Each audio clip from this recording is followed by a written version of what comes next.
Salut tout le monde, c'est Rayperk, j'espère que vous allez bien, pour ma part ça va plutôt pas mal. Aujourd'hui on se retrouve pour la 4e vidéo de la semaine, j'en ai déjà sorti 3 depuis ma reprise. Donc il y a eu la présentation de Limitrof, le Hush en score 200 et le BTL qui est sorti. Aujourd'hui donc c'est lundi au moment où je vous filme cette vidéo, donc pour la poster mardi. J'ai pas pu faire de donjon pour le moment, donc je vais vous faire une petite présentation de mon Zobal. Et dès que j'ai pas de temps, en fait, je vais faire des vidéos qui sont beaucoup plus courtes pour moi à faire. C'est vraiment beaucoup plus simple parce que là, en fait, je vais peut-être faire un donjon, mais le donjon, en fait, vous allez l'avoir en fin de semaine ou milieu de semaine, tout va dépendre. Actuellement, j'ai terminé les cours à 5 h, donc j'ai encore des devoirs à faire. Et donc, je fais d'abord la vidéo avant de faire mes devoirs, comme ça, au moins, le temps du rendu, je peux vous montrer ça. Enfin, ça travaille tout seul. Donc ça c'est cool. Donc aujourd'hui, on va parler du stuff du Zobal. Après, on verra sans doute le stuff du Yup. J'ai abonné le CRA aussi, donc je vais peut-être vous montrer une petite astuce, un petit truc qui va peut-être vous faire plaisir, je l'espère du moins. Mais en tout cas, aujourd'hui, on est là pour parler du Zobal. Donc je joue ma compo de team habituelle, c'est toujours Enutrof, Panda, Yup et Zobal. Le Zobal, je l'ai remplacé parce que, le Zobal reste ma classe préférée en tant que tank. Déjà, en termes de Rox, c'est la meilleure. En termes de déplacement, c'est incroyable ce qu'elle est capable de faire. Elle est capable de donner des PM, capable de faire des débandades, mettre en état insoignable, en état pesanteur, à se booster, à protéger toute la team. On peut facilement atteindre les 2500 points de bouclier, voire même 3000 en fonction des sorts qu'on lance. Donc voilà, il y a vraiment une très grosse mobilité. Généralement, lorsque je joue, par exemple, si je remplace le Yup par le CRA, le Zobal va jouer de distance. Il va pas jouer Rox, il va vraiment jouer en rapport avec le CRA. Donc il va être en masque de quoi pour avoir des dommages distance. Et je vais jouer avec la distance et l'Apache. Et je vais mettre un petit trophée retrait PM, histoire vraiment d'arrondir tout ça. Je vais vous présenter le stuff, donc je dis pas que mes stuffs sont les meilleurs, mais en termes de rapport qualité-prix, c'est vraiment le meilleur pour le moment, du moins en tout cas en élémentaire forcément, parce que vous allez très vite comprendre. On est toujours sur la base de la Strigide avec l'amulette et les bottes du Strigide, à savoir que le Zobal a été restuff samedi soir, donc ça fait 2 jours, alors ça n'a pas encore eu le temps de passer en FM, ni même en exo, donc forcément pour le moment c'est pas un super stuff. Mais en tout cas on a l'amulette et les bottes du Strigide, putain j'ai du mal à parler, excusez-moi. On a le masque du Cthulhu, que j'ai acheté comme ça mais qui va être réfm par Daru. La capologie, qui est pareil, on peut avoir un jet beaucoup plus correct, surtout avec la GPM, avec le puits de la GPM. La Saint-Assez. Et ensuite, on retrouve l'anneau du chevelu, la bague Lursen. Donc il n'y a pas besoin d'exo, encore moins de gel anneau. Et je joue avec la H-Théroïde, ainsi que le bouclier du capitaine Amakna, parce que le Zobal au corps à corps, ça fait vraiment beaucoup de dégâts. J'ai décidé de mettre le crame histoire d'optimiser la puissance. Et forcément, on a le turquoise, l'enragé majeur, le dofus pourpre, le remueur, le nomade et le vigoureux. Donc, comme je vous l'ai dit, en fait, vous n'avez pas besoin d'exo.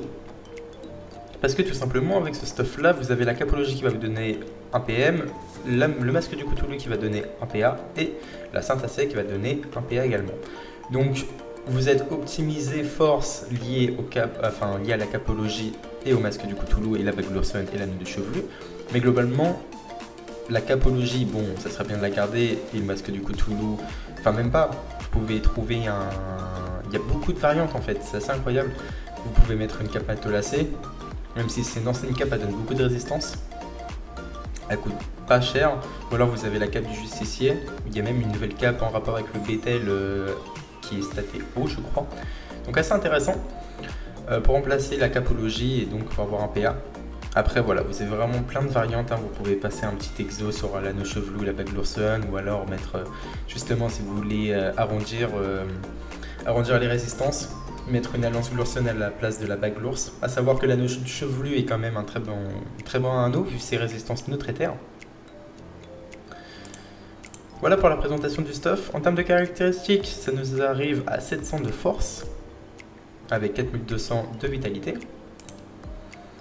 On a 523 de puissance, c'est quand même pas dégueulasse, vraiment, ça correspond à 523 de stats, à savoir que 1 de puissance correspond à 1 de stats dans tous les éléments mais sans le bonus.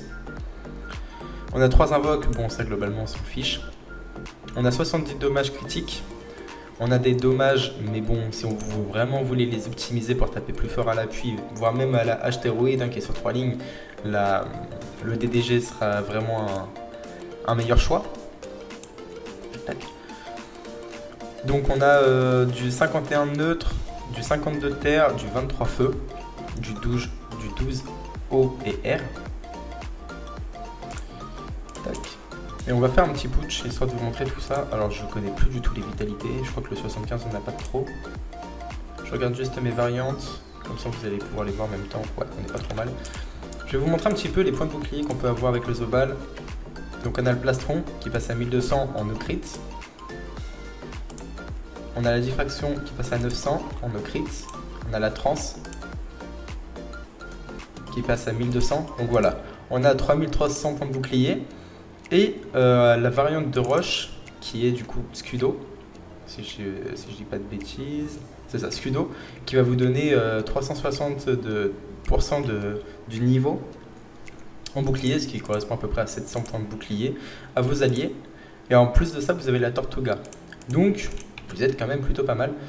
Je vais mettre les animations de sort, comme la dernière fois pour la présentation de Limitrophe. Voilà.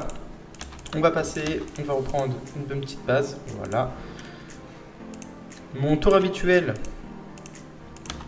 c'est le plastron, en team du moins. C'est le plastron, le masque de psycho, la maîtrise d'armes et je lance une Furia sur l'un de mes alliés histoire de la booster.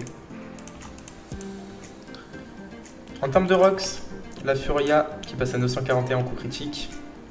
Voilà. La H-Théroïde pour 4 PA qui va jusqu'à 2000. Plutôt cool, voilà, 1700. L'appui qui passe à 1018. Bon, coup critique forcément.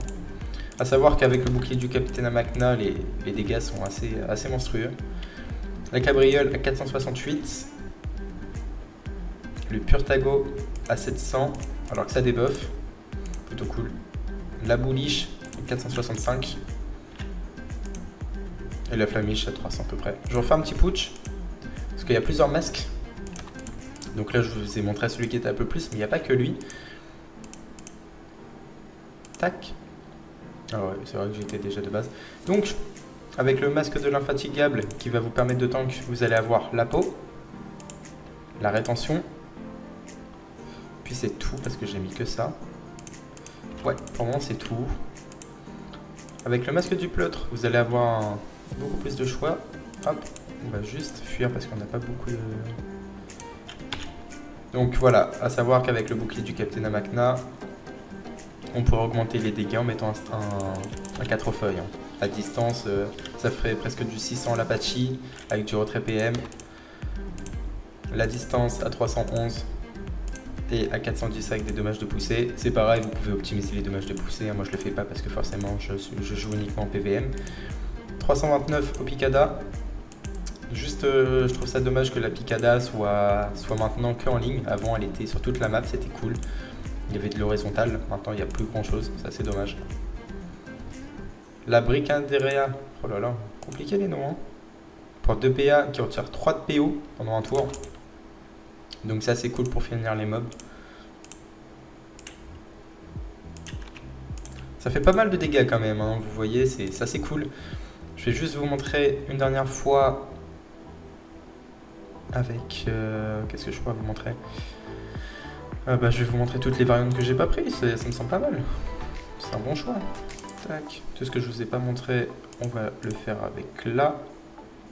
Tac, tac. Ça, je vais le laisser comme ça. Ça, je vais le laisser comme ça. Ça, je vais mettre ça comme ça. Et ça, je vais mettre ça comme ça. Voilà. Tac. Alors, en masque normal de l'infatigable, on a Catalepsy qui tape que au corps à corps mais qui retire du retrait, enfin qui retire du PM. Donc ça c'est assez cool. Ça tape en zone tout autour. Donc c'est vraiment cool. Un Zobal avec du tacle, sachant que le masque de l'intrépide donne 42 tacles. C'est assez cool. Si en plus vous mettez du retrait PM, il y a moyen que le Zobal fasse pas mal de tank. En plus vous voyez ça coûte 3 PA. Et ça retire jusqu'à 2 PM. Ensuite vous avez l'Australia qui téléporte la cible. Voilà, mais ça coûte 5 PA, je trouve que c'est un peu cher quand même, mais ça tape jusqu'à 514. Ici c'est tout, ouais, il n'y a pas beaucoup de sorts quand même en masque normal, ça c'est dommage. Maintenant, le masque de Psycho. On retrouve la variante de Furia qui est Cavalcade, qui avance de 4 cases. Alors, je la joue jamais. Je suppose que si je détacle, ça m'attire. On va tester ça. Mais c'est bizarre. Attendez, comment ça avance de 4 cases? Ah ouais. Ok, bon, très bien. Ça c'est cool. Ça tape assez fort, mais bon, il n'y a pas de boost comparé à la Furia. Ensuite, vous avez la Ronda qui attire. Donc là, ça va jusqu'à 992. C'est plutôt cool. Vous avez le Bokira pour 2 PA. Qui retire... Ah non, qui booste en 80 dommages de poussée. Ah oui. Ah ouais, la variante Bokeh qui tape pour 2 PA plus la Bullish, ça doit faire des sacrés dégâts. Ah, la Bullish ne donne plus de dommages de poussée. Ok, bon, j'ai vraiment du retard sur les stuffs, enfin sur les sorts, je m'en excuse. L'Inferno qui booste de 220 de puissance et qui tape du 730. C'est plutôt bien. Et je vais le tuer, je vais vous refaire un petit putsch avec le masque de pleutre et ça va sonner la fin de la vidéo. Hop là.